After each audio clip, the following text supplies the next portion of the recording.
ભગવાન શ્રી રામજી અયોધ્યામાં પ્રગટ્યા ત્યારે અયોધ્યાવાસીઓના જે આનંદની અનુભૂતિ હતી એનું વર્ણન તુલસીદાસજી મહારાજે રામચરિતમાનસમાં કર્યું.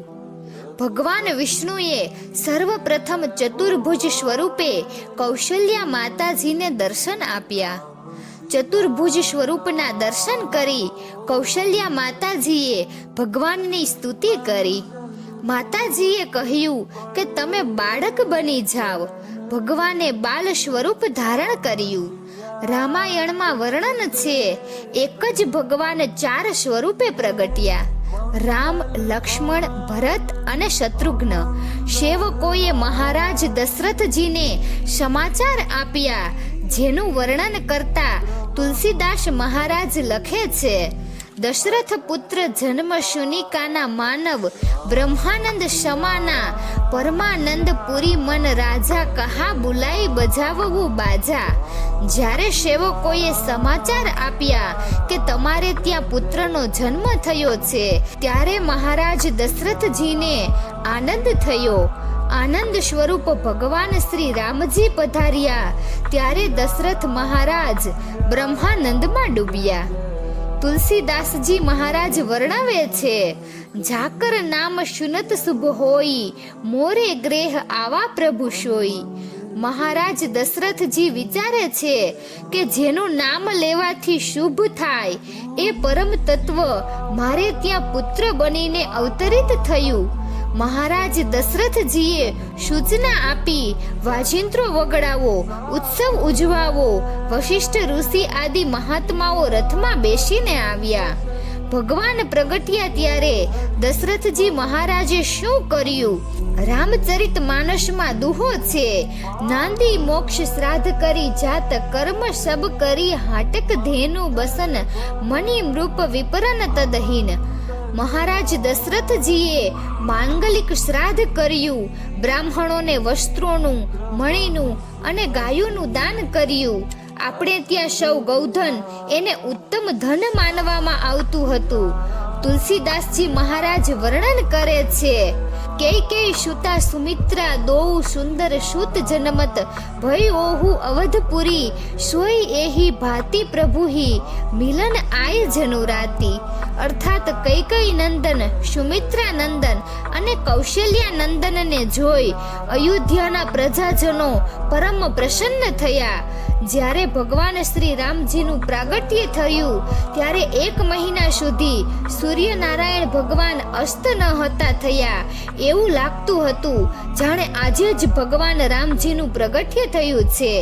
સરયુ નદી ઉછળા લે છે. સરયુ નદીને પૂછ્યું, અત્યારે તો ઉનાળો છે, તો તારામાં પૂર કેમ? ત્યારે સરયુ નદીએ જવાબ આપ્યો કે આમ તો નિયમ છે કે નદી સમુદ્રને મળવા જાય, પણ આજ તો કૃપા સિંધુ મને મળવા આવે છે. રામ જન્મોત્સવ નિમિત્તે મહારાજ દશરથજીએ જેમને જેમને દાન કર્યું એ વ્યક્તિએ દાન પોતાની પાસે નથી રાખ્યું, પણ વ્યક્તિએ એ દાન નાનામાં નાના માણસને વહેંચ્યું. આમ અયોધ્યામાં ભગવાન શ્રી રામજીનું પ્રાગટ્ય થયું ત્યારે અયોધ્યાના પ્રજાજનોને આનંદની હેલી છલકાઈ. આધ્યાત્મિક રીતે જો વિચારીએ તો આપણું જે શરીર છે એ જ અયોધ્યા નગરી છે, અને શરીર રૂપી નગરમાં આત્મા છે એ જ રામ છે, અને શાંતિ છે એ સીતાજી છે. પણ શાંતિ રૂપી સીતાજીનું મોહ રૂપી રાવણ હરણ કરી ગયો છે. ત્યારે આત્મા રૂપી રામે વિચાર રૂપી હનુમાનજીને લંકામાં મોકલી, લંકા અર્થાત દેહાભિમાન રૂપી લંકામાં મોકલી શાંતિ રૂપી સીતાની શોધ કરી. એ પછી આત્મા રૂપી રામે દેહાભિમાન રૂપી લંકામાં ચડાઈ કરી મોહ રૂપી રાવણને મારી શાંતિ રૂપી સીતાજીને મેળવ્યા. આમ રામાયણ આપણી અંદર જ છે.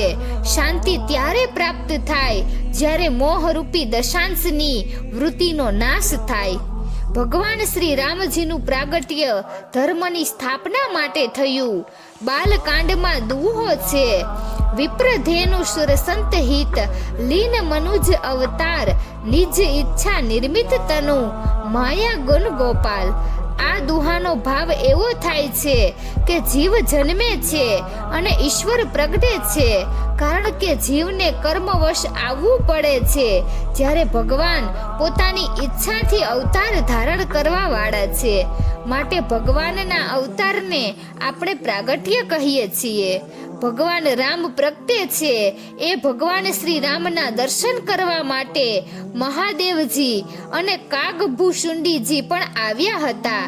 જ્યાં સુધી ભગવાન શ્રી રામજી 5 વર્ષના ન થાય ત્યાં સુધી કાગભૂષુંડજી અયોધ્યામાં જ રોકાયા હતા. એમને ભગવાન શ્રી રામજીની બાળલીલાનો આનંદ પ્રાપ્ત કર્યો હતો. રઘુવર ભગવાન શ્રી રામજી આપણા હૃદય મંદિરમાં બિરાજી આપણને સૌને કૃતાર્થ કરે, આપણું જીવન ભક્તિ, જ્ઞાન અને આધ્યાત્મ બને, એ જ અભ્યર્થના. જય શ્રી રામ.